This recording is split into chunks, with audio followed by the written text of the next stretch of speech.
Hello সবাইকে, কেমন আছো তোমরা সবাই? আশা করছি তোমরা সকলে ভালো আছো। আমি কিন্তু একদমই ভালো নেই, ভীষণই খারাপ আছি।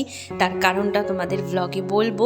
আর ভেবেছিলাম আজকের এই ব্লগটা খুব সুন্দরভাবে একটা তোমাদের সামনে তুলে ধরবো, কিন্তু আজ এই ব্লগে তোমাদের সাথে শেয়ার করব আমার সঙ্গে ঘটে যাওয়া কিছু আমার মানে পরিস্থিতির ঘটনা। আর এত সুন্দর ব্লগটা শুরু করেছিলাম সকাল থেকে, কিন্তু রাত্রিটা যে মানে এতটাই ভয়ঙ্কর হয়ে উঠবে আমার জন্য সেটা আমি ভাবতে পারিনি। আর সবথেকে বড় কথা কি বলো তো, মানে মানে ঠিক বুঝতে পারলাম না যে কি হলো আমার সাথে আদৌ, সেটাই বুঝতে পারলাম না। যদিও বা কালকে আমি কোনো ভ্লগ দিইনি, কারণ এই ভ্লগটাকেই আমি এডিট করে উঠতে পারিনি, কিন্তু আমার পরিস্থিতির সাথে সাথে তো আমার কাজটাকেও চালিয়ে যেতে হবে। তাই অনেক কষ্ট করে আজকে হসপিটালের মধ্যেই তোমাদেরকে আমি ভয়েসটা এডিট করলাম, ভয়েস দিলাম, সমস্তটা দিয়ে আজকের ব্লগটা শেয়ার করছি। আশা করব তোমাদের ভালো লাগবে।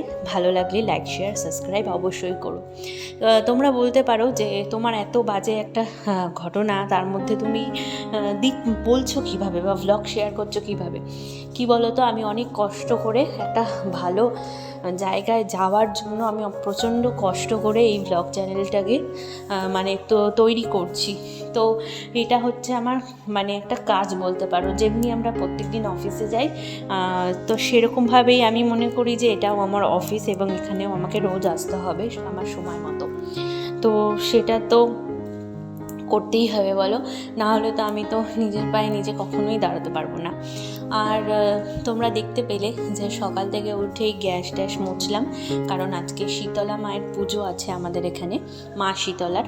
তো ওনার পুজো আমি উপোস করেছি এই বছর প্রথম। আমার শাশুড়ি মা কিন্তু প্রত্যেকবার এই পুজোর উপোস করে, তো এইবার আমার ঘাড়ে দায়িত্ব দিয়ে উনি কিন্তু মুক্তি নিল। তার মানে হচ্ছে উনি আর এই পুজোর উপোস করবে না, পুরো পুজোটার উপোসই কিন্তু আমি করব এবার থেকে প্রত্যেকবার, মানে যতবার আমি পারবো ততবার।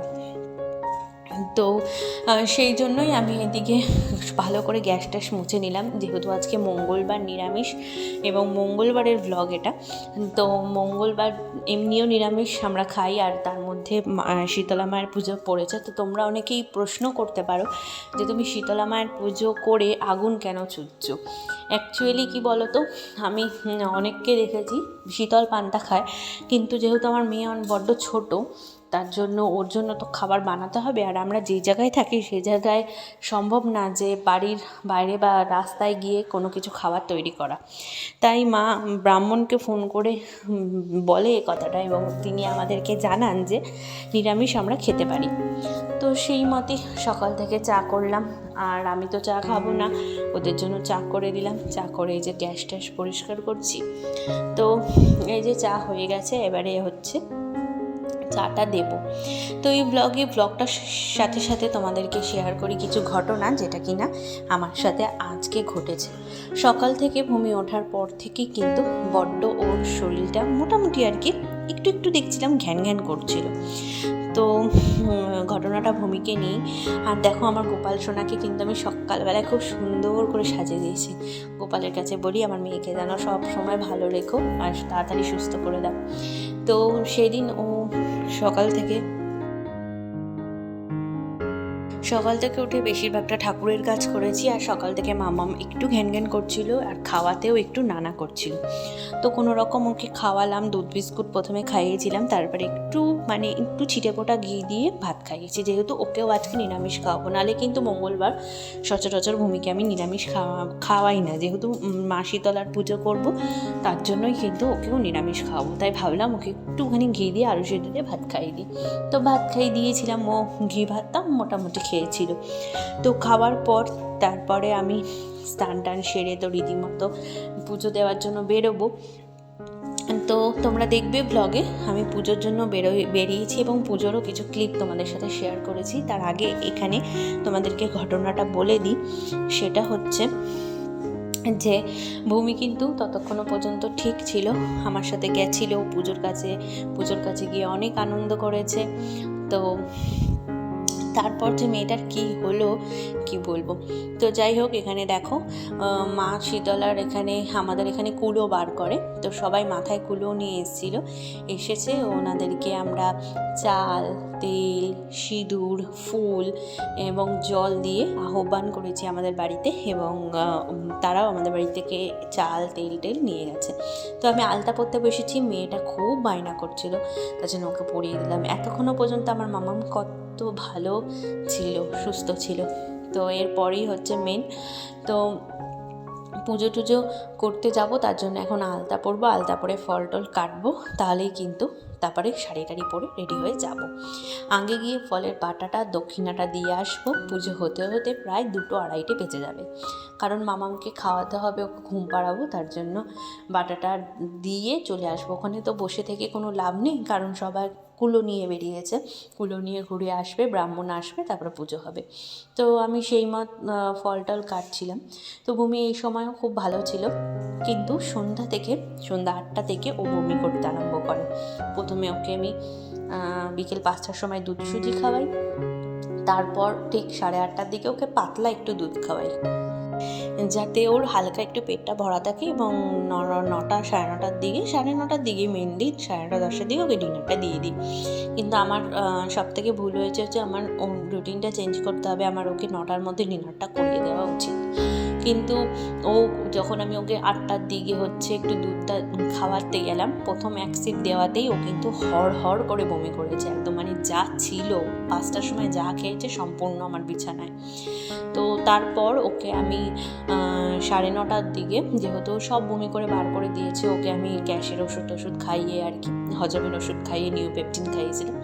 তো রীতিমতো ওকে আমি তারপর 9:30টার দিকে আবার একটু ওটস বানিয়ে দিয়ে ওকে 1 চামচ দেওয়াতে খেলো দেখলাম। তারপরে 2 চামচ দেওয়ানোর পর আবারও হড়হড়িয়ে বমি। তো তারপরে ওকে আমি আর কিছু দিইনি। তারপর সময় পেরিয়ে গেছে অনেকখানি, 10:30টা নাগাদ আমার শাশুড়ি আমাকে বলাতে আমি একটু জল, নুন আর ভাতকে ভালো করে মিক্সিতে ঘেটে নিয়েছি একদম পাতলা করে, যেহেতু বমি করেছে 2বার, ওর জন্যই ভয়ে 1 চামচ দেওয়াতেই জাস্ট 1 চামচও গিলেছে, সঙ্গে বমি করে ভাসিয়েছে। তো তারপরে ওকে আমি আর কিচ্ছু খাইনি, বেশি করে জল খাইয়ে দিয়ে মেয়ে ঘুমিয়ে পড়েছে, এবং আমার মেয়েটা সারা রাত্রি ধরে ঘুমিয়েই বমি করেছে। ও সেদিন 8টা থেকে তার পরের দিন 12:30 পর্যন্ত মোটামুটি 14বার বমি করেছে। তো ওকে এই বুধবার দিন আর কি, এটা মঙ্গলবারের ব্লগ, বুধবার দিন কিন্তু ওকে হসপিটালে নিয়ে যেতে হয়েছিল। তো অ্যাডমিট আছে, তার জন্যই আমি তোমাদের সাথে ব্লগ শেয়ার করতে পারছি না। আর দেখো, মা শীতলার পুজোর জন্য আমরা চলে এসেছি, এখন বাটা দিতে এসেছি আর কি, এরপরে পুজোর জন্য আসবো।